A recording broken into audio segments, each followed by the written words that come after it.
喺《延禧攻略》劇情入面，作為第一男配角嘅富察傅恒，為咗心愛嘅女人，答應娶一個自己唔中意嘅人，呢種心情成為咗好多女仔心目中嘅偶像，甚至佢嘅熱度超越咗男主角乾隆。順理成章，大家就對呢位文武雙全、長相帥氣嘅男人嘅妻子產生咗好大嘅興趣。但係真實嘅歷史到底係唔係咁樣呢？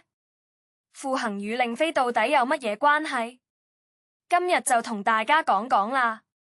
富察傅恒，字春和，察哈爾總管李榮寶嘅第9個兒子，孝賢純皇后嘅細佬，乾隆嘅舅仔，係清朝名將，出身顯赫，曾經多次幫乾隆立下赫赫戰功。乾隆時期擔任過侍衛、總管內務府大臣、戶部尚書等要職，授予一等忠勇功，領班軍機大臣加太子太保、保和殿大學士，平叛伊犁統帥。介紹完傅恒嘅出身，都要講講歷史上嘅佢係點嘅。傅恒嘅妻子到底係邊個呢？根據史料記載，富察傅恒一生只有一個妻子，冇妾侍，妻子係瓜爾佳氏，生咗4子2女。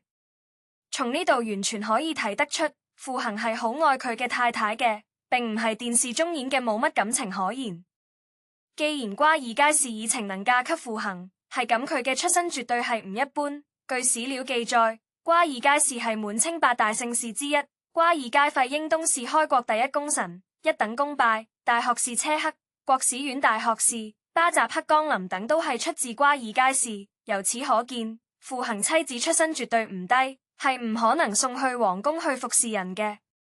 清朝正史中關於傅恒妻子瓜爾佳氏嘅記載係好少，但係可以得出一個結論：傅恒妻子瓜爾佳氏係當時滿洲第一美女，擁有傾國傾城之貌，而且多才多藝。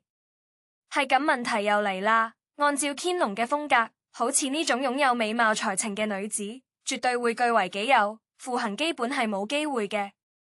大家都知道，傅恒作為富察皇后嘅細佬，又是乾隆嘅寵臣，身份尊貴，係唔可能去娶一個宮女嘅，以情最多做一個妾侍，連做側福晉嘅資格都冇。根據清朝野史記載，瓜爾佳氏作為傅恒嘅妻子，孝賢皇后嘅弟婦，經常入宮探望皇后。有一次俾乾隆睇到，乾隆見佢嘅長相不凡，就生咗壞主意。後來瓜爾佳氏同乾隆經常見面，久而久之就發生咗關係。冇幾耐，瓜爾佳氏就懷有身孕，生咗一個仔。乾隆親自賜名為福康安，亦即係還珠格格中二太嘅原型。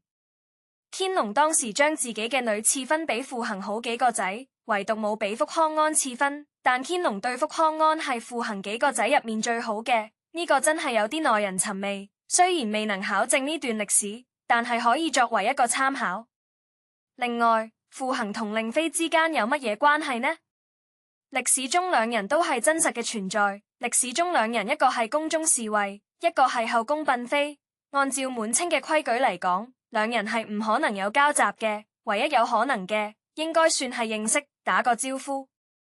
總括而言，富察傅恒英雄出少年，身份高貴，戰功卓越，到適婚嘅年齡時迎娶咗滿洲第一美女瓜爾佳氏，後來生兒育女，成日去打仗，為清朝立下不少戰功。由此可以得出結論，兩人冇交集嘅可能，估計係點頭之交。電視中估計係為咗故事嘅發展需要而改編嘅情節。不過戲劇歸戲劇，史實歸史實。戲劇如要跟史實一樣，根本唔可能寫出乜嘢戲劇。好啦，今集講到呢度，如果鍾意呢個頻道，請分享、點讚和評論啦，多謝。